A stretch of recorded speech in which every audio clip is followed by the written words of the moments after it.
sou o Júlio de Lima, especialista em testes de qualidade de software, já atuando no mercado há mais de 12 anos. Eu tenho um bacharel em engenharia de software e também uma especialização em docência no ensino superior e também sou mestre em engenharia elétrica e computação com foco em inteligência artificial e testes de software. E hoje moro aqui em Orlando, na Flórida, nos Estados Unidos, após ter conseguido alavancar a minha carreira. Nesses episódios aqui, eu trago a vocês estratégias que vão ajudar vocês a conseguirem alavancar as suas carreiras e conseguirem também aumentos de salário maiores que 30%.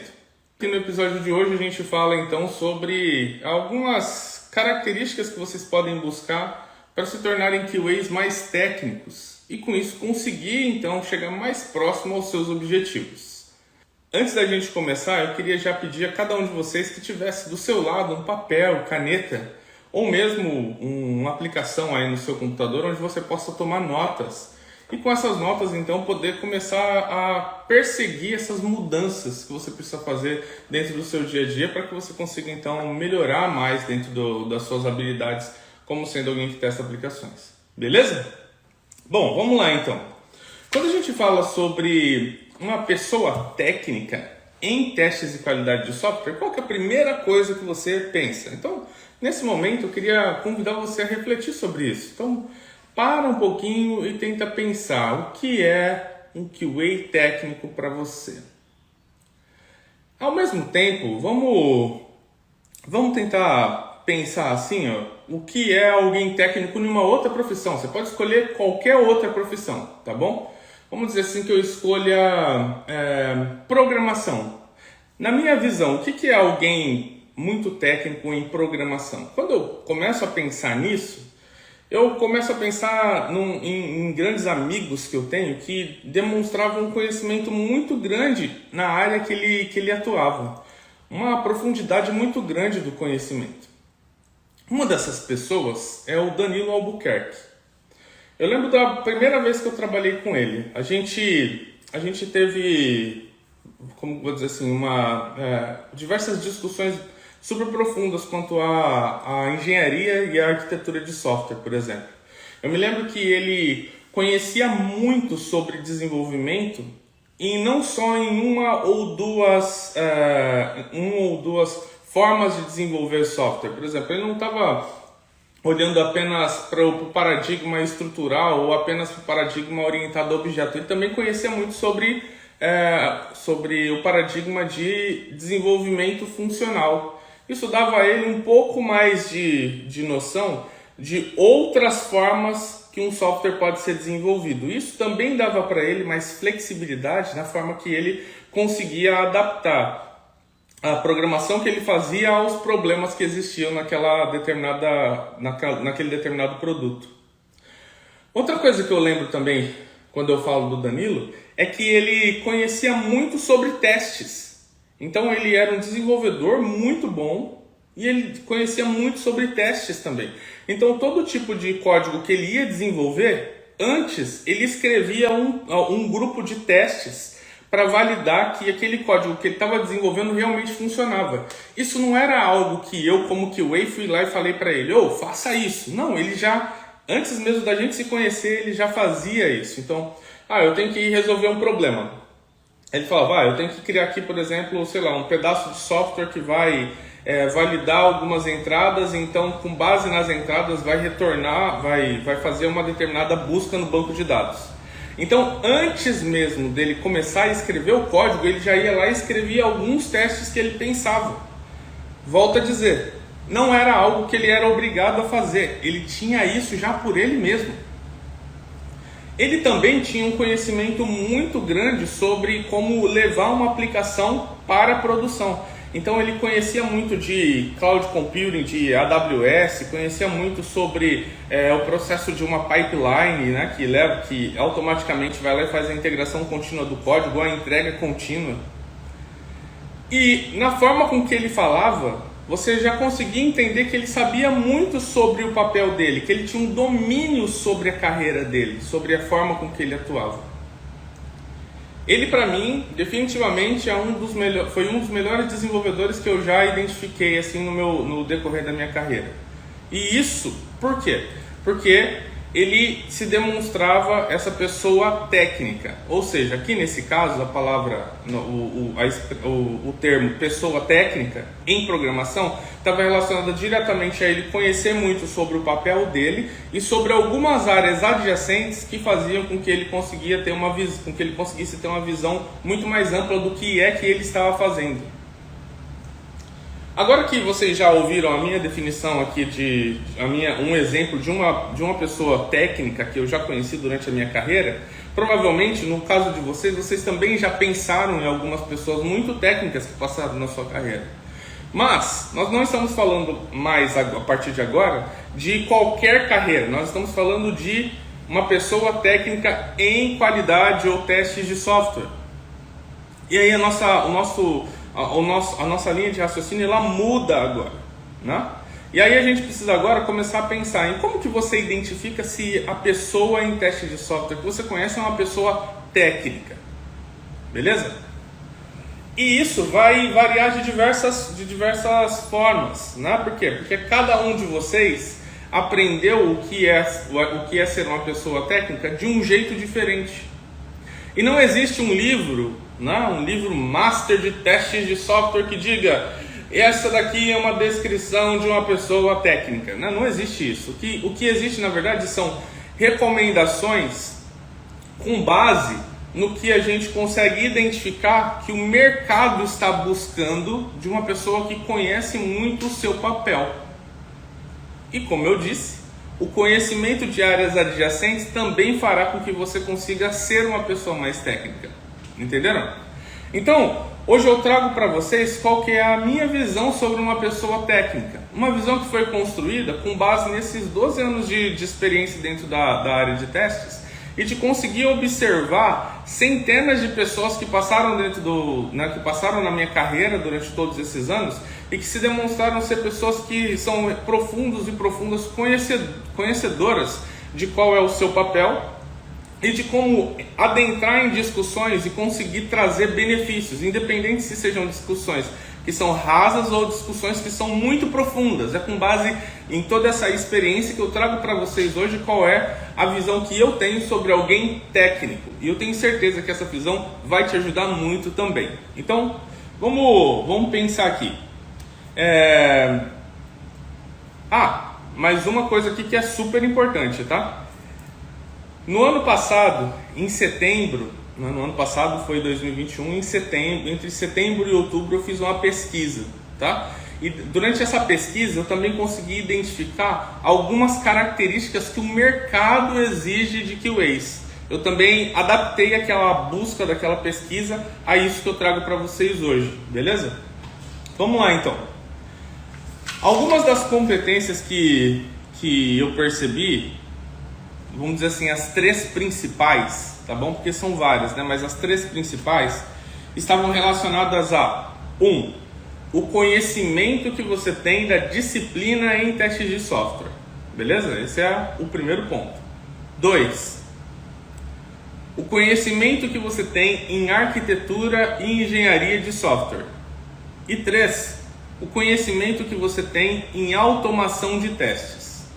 Essas três características aqui são três características que hoje em dia, segundo essa experiência que eu tive no mercado nesses 12 anos, juntando com aquela pesquisa que eu realizei em setembro e outubro de 2021, se demonstraram como sendo aquelas que demonstram que você é um profissional técnico dentro da área de testes de qualidade de software. Então eu vou repetir para vocês. O conhecimento que você tem da disciplina em testes de software, ou seja, aquilo que te faz um testador, um QA. O conhecimento que você tem de arquitetura e engenharia de software. E 3, o conhecimento que você tem em automação de testes.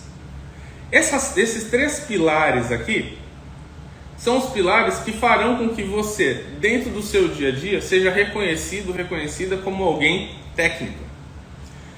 E aí eu quero adentrar aqui um pouco a cada um desses três, explodi-los aqui para que vocês possam entender um pouco mais do que contempla esses pilares. Então vamos pensar no primeiro aqui, o pilar da disciplina em testes de software. Esse pilar da disciplina em testes de software ele pode ser quebrado em duas partes. A primeira parte está relacionada diretamente ao seu conhecimento sobre como a disciplina de testes se adapta ao contexto onde você está hoje. Essa é a primeira, ok? Vamos chamar aqui de mentalidade em testes. E a segunda, ainda dentro dessa parte da disciplina em testes, está relacionado diretamente ao conhecimento que você tem sobre os processos, as práticas e também a forma com que você define as suas decisões em testes de software. Processo, práticas e a forma com que você define as decisões que você toma em testes de software. Falando aqui então da mentalidade, imaginem o seguinte. Imaginem que se você está dentro de um contexto ágil, a forma com que você pensa a sua profissão, a sua carreira como sendo teste de software, ela é diferente da forma com que você olha quando você está dentro do ágil. Por que isso? Porque os processos são diferentes, as práticas são diferentes e a forma com que você toma decisões são diferentes. Logo, a forma com que você vê aquilo que acontece dentro do dia a dia do time, ela precisa ser diferente também e precisa ser adaptável. Por isso, a gente vê aqui dentro da mentalidade de testes algo que é flexível, adaptada ao contexto.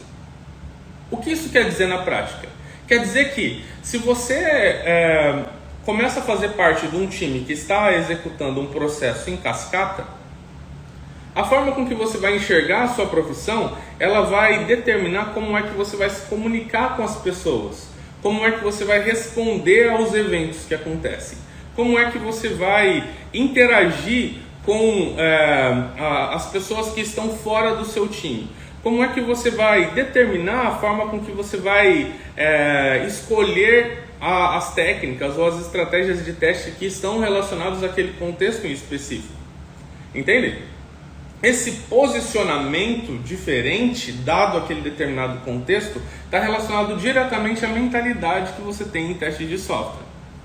E já quando você vai para o ágil, a sua mentalidade ela também muda e se adapta àquele determinado contexto. Por quê? Porque as coisas mudaram. Agora aqui vai a dica para você, para que você consiga entender melhor a mentalidade que você precisa ter em cada contexto. É importantíssimo que você entenda quais são os modelos de desenvolvimento de software, para que você possa adaptar a sua mentalidade a ele. Então, entender sobre os modelos de desenvolvimento de software basicamente significa que você conhece muito sobre o que é o desenvolvimento em cascata, por exemplo, que você conhece muito sobre o que é o desenvolvimento ágil e que você entende muito sobre qualquer outro modelo que venha surgir. Mas por que eu preciso conhecer o modelo em si? Porque a minha mentalidade precisa se adaptar ao que são os conceitos que acontecem ali dentro. Entende? Eu vou dar um exemplo bem básico para vocês. Quando a gente está dentro de um processo em cascata, o que acontece geralmente é que a produção de documentação ela é algo que é muito comum. Então hoje em dia, inclusive se você for olhar nas empresas que são um pouco mais tradicionais, vamos dizer assim, elas ainda usam muitas documentações, sabe? Muito documento é produzido ainda sob a perspectiva de testes, casos de testes, planos de testes formais, utilizando aquelas determinações da ISO 29119 dígito 3, por exemplo, que descreve quais são os artefatos de teste, são muito comuns ainda dentro de empresas mais tradicionais. Mas quando você vai para o ágil, você vai ver que a forma com que se documenta os testes que precisam ser realizados são feitos de uma maneira um pouco mais leve. Tá entendendo? E aí o que acontece? Quando a gente vai e por que a gente vê isso? Porque dentro do ágil a gente tem aquela questão de que um dos valores é que a gente vai valorizar mais, né, as questões, outras questões que não sejam a documentação em si, né? A documentação excessiva já não é mais um dos valores que tem dentro do ágil para que ele seja investido tanto tempo assim nela, né? Então, em um caso como esse, a gente precisa mudar também a nossa mentalidade. se eu venho com a mesma mentalidade que eu estava dentro de um processo em cascata para dentro do ágil, provavelmente até as pessoas que estão lá dentro do ágil não vão conseguir se comunicar bem com a gente, porque a gente está focando em coisas que não estão relacionadas diretamente ao que é aquela vivência ali dentro. Então as coisas mudam, certo? Então mentalidade, sob a perspectiva a forma com que eu penso, com que eu atuo dentro de um time, ela é super importante para essa questão da disciplina em testes. E demonstra sua técnica, por quê? Porque fica claro que você já estudou diversos modelos e que você conseguiu adaptar o seu conhecimento da disciplina de teste de software àquele modelo em específico. Mas eu disse para vocês que se dividia em duas partes aqui a questão da disciplina em testes. Uma era a mentalidade e a outra era processos, práticas e a forma com que você toma decisões. Eu preciso conhecer o processo de testes de software, tanto no modelo cascata, quanto no modelo ágil ou em qualquer outro modelo. O que significa conhecer o processo? Significa saber o que é que eu tenho que fazer no primeiro dia, o que é que eu tenho que fazer no segundo dia, o que é que eu tenho que fazer na semana anterior, o que é que eu tenho que fazer na semana posterior, o que é que eu tenho que fazer nessa fase, o que é que eu tenho que fazer na próxima fase, o que é esperado de mim para estar fazendo nesse momento agora do projeto. O que é esperado de mim caso aconteça, a condição de, não haver mais tempo suficiente para testes. O que é que eu tenho que fazer em um caso como esse, quando eu chego nesse momento do processo? Entende? Conhecer sobre o processo é conhecer sobre a forma que nós precisamos adaptar testes de software àquele determinado time, aquele determinado projeto, aquela determinada forma de trabalho. Então, conhecer o processo é você saber quais são as atividades que precisam ser realizadas e qual é a ordem delas. Segundo, práticas. Quando a gente fala de práticas, a gente está falando de tudo que você precisa conhecer relacionado à disciplina em si. Então, vou te dar um exemplo. Como e quando eu aplico a técnica A ou a técnica B? Como e quando eu aplico a estratégia A ou a estratégia B? Como é que eu gerencio os defeitos que existem na aplicação? Como é que eu gerencio os artefatos que eu tenho ou não que utilizar aqui dentro desse meu projeto? Como é que eu decido se a gente precisa ou não ter sessões de revisão? Como é que eu crio um planejamento de testes? Como é que eu decido aqui, então, qual que é a forma, o posicionamento aqui que cada uma das pessoas que tem a senioridade A, B ou C dentro de teste de software devem agir? Tudo isso são coisas que foram durante todo esse tempo, desde que teste de software se tornou uma profissão formal, foi desenvolvido e está em livros, está em artigos, está em palestras, tudo isso está descrito nos mais diferentes conteúdos que hoje estão disponíveis a vocês na internet, ok? Então, você tem lá uma série de itens que estão relacionados diretamente à atividade de testar. E aí eu disse para vocês também que dentro ainda dessa questão da mentalidade em testes, a gente também, ou que dentro dessa questão dos processos, práticas e decisões, você também tem essa questão da decisão. O que é a questão da decisão? É assim, vamos dizer que você hoje inicia aí o seu dia de trabalho, e aí alguém vem até você e diz o seguinte: olha, a gente tem aqui um software web que ele vai ser desenvolvido com o React e que ele vai se comunicar diretamente com uma API GraphQL, por exemplo. Por detrás dele tem um banco de dados não relacional e aqui a gente tem essas regras de negócio. E isso daqui são alguns dos requisitos não funcionais que a aplicação possui.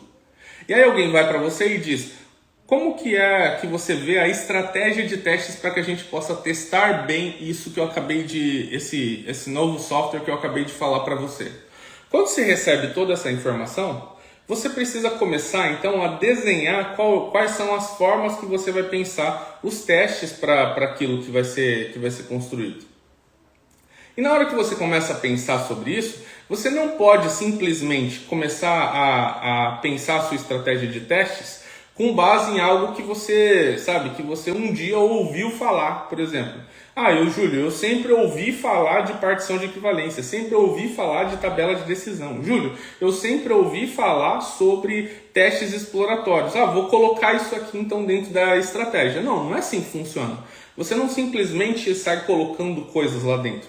Você pensa, estrutura e entende o que há por detrás da decisão em escolher aquilo. Então, por exemplo, eu vou escolher a tabela de decisão se eu tiver um requisito, uma regra de negócio que está descrita, e essa regra de negócio me revelar que eu tenho entradas, diferentes entradas, que se correlacionam entre si, que existe uma condição entre elas. Em um caso como esse, usar a tabela de decisão é algo que vai me ajudar muito a conseguir atingir ali então a identificação de um número mais assertivo, um número mais eficiente de quais são os testes que precisam ser realizados, entende? Só que o que acontece? Eu não só escolhi a tabela de decisão porque eu quis escolher, eu escolhi porque eu sabia o que ela poderia me proporcionar, por isso que eu coloquei ela no papel. Como pode dizer assim, uma destreza que você obtém depois de você aprender sobre um conceito e colocar o conceito em prática, lidar com os problemas que existem nela e consolidar o conhecimento que você tem através de explicar aquilo para outras pessoas. Entende? Mas certo é que quando você obtém esse conhecimento, essa prática, você, ao desenhar a estratégia de teste, você sabe por que você escolheu aquela técnica. É como se a gente, depois de terminar, a gente olhasse para um papel onde estava desenhado lá a nossa estratégia, e a gente pudesse então explicar para as pessoas o porquê que a gente escolheu cada coisa que está ali dentro.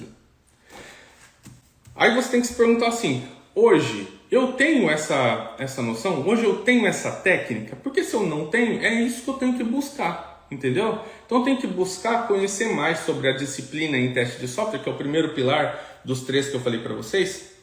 Primeiro pilar, que vai me fazer ser um conhecedor, uma conhecedora mais profunda do que? Da mentalidade e de todos os processos, práticas e ser capaz de tomar decisões acertadas quanto ao que eu estou definindo, quanto ao que precisa ser testado. Entenderam a ideia? Quando você tiver isso daqui, ou seja, completar esse primeiro pilar, você já vai estar muito melhor do que o profissional ou a profissional que você é hoje. Eu posso dar um exemplo de alunos meus que foram lá e buscaram esse conhecimento, buscaram essa técnica, e aí quando eles chegam no trabalho deles e começam a falar sobre testes de maneira mais técnica, de maneira mais fundamentada, embasada, as pessoas começam a olhar e falar, caramba, como assim, cara? Eu já trabalhei com um monte de pessoas que testam aplicações e elas não tinham essa técnica, essa forma de lidar com a disciplina de testes em si. Geralmente elas escolhiam o que testar lá e ninguém falava comigo e ninguém sabia explicar por que escolheu aqueles testes. Você não, você está fazendo aqui uma ação, você está determinando o que testar e você consegue explicar o que tem por detrás disso. Caramba, eu nem sabia que testes era uma atividade mais científica dessa forma. Estão entendendo o que eu quero dizer? Isso demonstra pessoas técnicas que estão ao seu lado. Beleza? Então, esse daqui é um primeiro ponto que, puxa, se você conseguir esse primeiro pilar, você já vai se tornar alguém mais técnico automaticamente. Só que, como eu disse, a gente tem ainda 2 outros pilares. Pilar do conhecimento em arquitetura e engenharia de software e o conhecimento em automação de testes. Então, vamos a eles. Conhecimento da engenharia de software. Pensa assim, conhecimento da engenharia e arquitetura de software. Pensa assim, hoje em dia, os times já não são mais como antes. Lembra antes como que era? A gente tinha lá o time de arquitetura, o time de desenvolvimento, o time de negócios e o time de testes e o time de operações. Cada um deles falava no seu idioma, a sua língua, né? E o primeiro terminava, passava para o segundo terminava o trabalho, passava para o terceiro terminava o trabalho, passava para você, que era o testador. Você terminava os seus testes e devolvia para o desenvolvedor para corrigir, ou então passava para operações para publicar em produção. Era assim, não era? Era. Quando a gente fala de engenharia de software, ela cobre todos esses modelos que a gente acabou de citar aqui. A engenharia de software está olhando para tudo isso. Quando a gente fala da arquitetura de software em si, a gente está pensando mais na questão de o que é, como é que as peças se integram, como é que as coisas deveriam acontecer, como é que eu descrevo isso num diagrama para demonstrar para as pessoas como é que as coisas devem acontecer. Né? É um papel extremamente técnico, porque tem que ter uma visão muito ampla das coisas. Hoje em dia, quando a gente fala em times que são times ágeis, você, QA, está perto desse montão de gente aqui. E lembra da questão da mentalidade? Como mudou o contexto, a sua mentalidade tem que se adaptar ao novo contexto. E o novo contexto exige que você conheça terminologias, né? E esse daqui é um dos pontos aqui que eu trago para vocês quando a gente explode aqui a arquitetura e engenharia de software. Conhecer terminologia é algo muito importante. Por exemplo, você entende o que significa front-end? Você entende o que significa back-end? Você entende o que significa containers? Você entende o que significa integração e entrega contínua? Você entende o que significa processos assíncronos? Você entende o que significa bancos de dados não relacionais, bancos de dados relacionais? Você entende o que essas coisas significam? E depois que você responder que sim, que eu entendo o que isso significa, pensa. Você sabe o quanto essas coisas afetam a forma com que você testa softwares? Entende? Quando você entende a terminologia e você tem um raciocínio claro sobre o que aquilo impacta testes de software, você fica muito mais técnico. Por quê? Porque quando um amiguinho seu lá, um engenheiro de software, falar sobre um determinado termo, por exemplo, banco de dados não relacional, caraca, tem bancos de dados não relacionais? Então vai influenciar aqui, em A, B, C, D, E, F, G, H, I dos meus testes. Entenderam a ideia? Se eu sei os termos e eu procuro entender o que há por detrás do termo relacionado ao teste de software, isso me dá muito mais, visão sobre o que é teste de software. E aí você pensa na reunião. Na reunião do seu eu anterior, você ia estar numa reunião, alguém ia falar banco de dados não relacionais. E você ia falar o quê? Você ia falar assim, tá aí novamente o pessoal de engenharia falando sobre coisas que eu não tenho ideia. Cadê minha tela? Dá aqui a tela que eu vou testar. Agora, depois que você passa a entender sobre a terminologia, o seu posicionamento é outro. O seu posicionamento é assim. Caraca, vai ter banco de dados não relacionais? Então eu tenho que me preocupar com isso. A, B, C, D, E, F, G. A propósito, pode ter um risco relacionado ao uso de bancos de dados não relacionais aqui dentro do nosso contexto.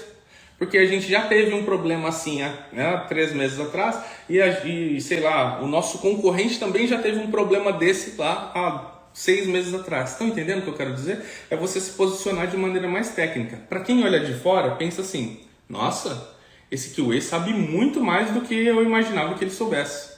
Entendeu a ideia? Programação também é algo que está relacionado aqui à engenharia de software, né? É você conhecer sobre programação contribui com o seu time também. Por quê? Porque se os desenvolvedores do seu time têm lá uma dúvida relacionada a como, por exemplo, aplicar testes automatizados dentro do contexto que eles estão, você consegue contribuir. Eu me lembro que há uns 3 anos atrás, mais ou menos, 4 anos atrás, para ser mais preciso, eu estava trabalhando num projeto e eu jogava dentro de um time que tinha outros 4 desenvolvedores. 3 no Brasil e outra pessoa que estava fora, estava no Canadá. E eu era o QA desse time. E eu sendo o QA desse time, eu não só esperava até que as coisas chegassem para mim, mas eu também já analisava a forma com que os meus amigos desenvolviam o software. Eu conhecia sobre programação, então eu conseguia ir lá e abrir os pull requests, que são basicamente pedidos de revisão do código antes deles serem colocados numa outra versão. E aí olhava para aquele código e eu conseguia opinar se eles estavam usando boas práticas ou não quanto aos testes que eles estavam desenvolvendo. E dado o conhecimento que eu tinha naquela época, eu também conseguia até opinar na qualidade do código em si. E isso era sensacional, porque para eles eles tinham uma visão minha de que eu poderia contribuir muito mais do que apenas uma das características que eu mencionei aqui para vocês hoje, que era a disciplina em teste. Eu também poderia contribuir sobre a questão da engenharia. Nas discussões de como eles iriam organizar os microserviços, ou como eles iriam organizar o banco, eu também participava, e isso dava para eles a noção de que eu era alguém mais técnico. Por quê? Porque eu não olhava só para testes lá na nossa, lá na telinha, lá em cima, mas eu olhava também para testes e como a qualidade poderia ser impactada sob perspectiva também da forma com que o código da forma com que a aplicação iria ser construída, entende? Isso te traz um viés mais técnico também. E aqui então a gente termina esse nosso segundo ponto. Falando sobre o terceiro aqui, o terceiro ponto é a automação de testes. Hoje em dia, e aqui, se atentem a isso, tá bom? Porque tem muita gente hoje em dia dentro do mercado que são pessoas que elas não conhecem sobre programação, não conhecem sobre automação, acreditam que o mundo continua o mesmo mundo que era de 10, 12, 15 anos atrás. E porque dentro das empresas dessas pessoas ainda não pede que elas saibam sobre programação, elas continuam estagnadas dentro do mesmo contexto em que elas entraram há, anos atrás.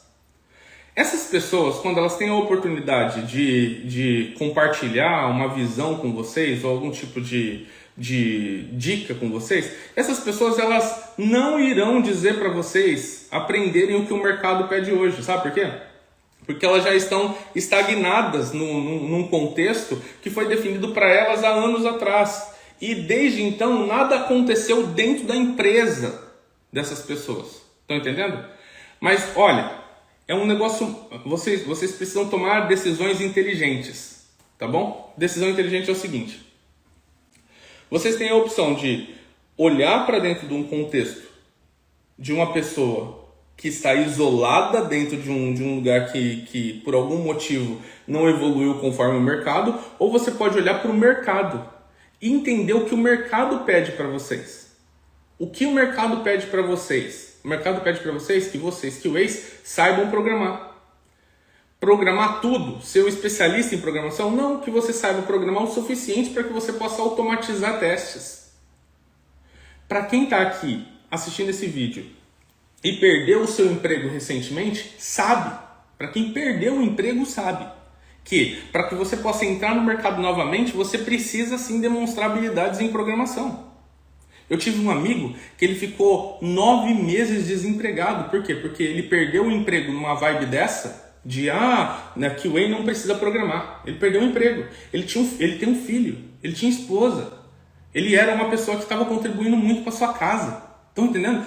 Entra dentro dessa história e tenta imaginar a vida dele. Ele estava lá de boas, cara. Estava trabalhando de boas, não precisava programar, blá blá blá. Né? A gente falava para ele, mano, procura entender programação. Não, cara, eu sou valorizado aqui dentro. Aqui dentro da minha empresa ninguém pede isso não. Entendeu? Esquece isso. Negócio de programação aí é coisa do futuro. Tipo, não. Ele perdeu o emprego. Ele ficou sem emprego 9 meses, mano. Meu, é muita... deve ser uma dor muito grande, entendeu? Agora, pensa você, em que você quer acreditar? Você quer acreditar em alguém que está estável dentro do seu trabalho, até que não se sabe quando, ou nos números que o mercado te traz? O mercado está dizendo, cara, 9 em cada 10 vagas pede programação, pede automação. Pronto. A decisão acaba sendo sempre de vocês, entendeu? O que eu quero puxar aqui para vocês é o seguinte, se vocês tiverem que olhar para alguém, não olhe apenas pelo grau de influência que a pessoa tem. Pega o grau de influência aí e joga fora. Presta atenção nos números. E pronto. Tá? E eu tenho aqui essa possibilidade de falar sobre isso abertamente para vocês, porque qualquer um de vocês aqui sabe que hoje em dia eu já não comercializo mais cursos de programação. Não comercializo cursos de programação, não comercializo cursos de automação.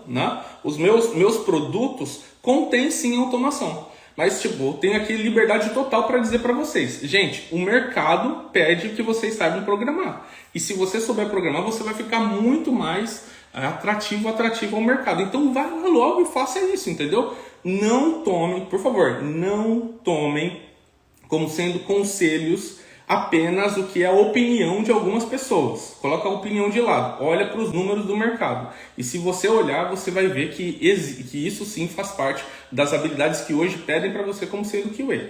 Beleza? Então, vamos lá. A automação é algo que é muito importante. Então, conheça sobre ferramentas que podem ser utilizadas em diversos contextos. API, web, mobile, desktop, aprenda sobre ferramentas.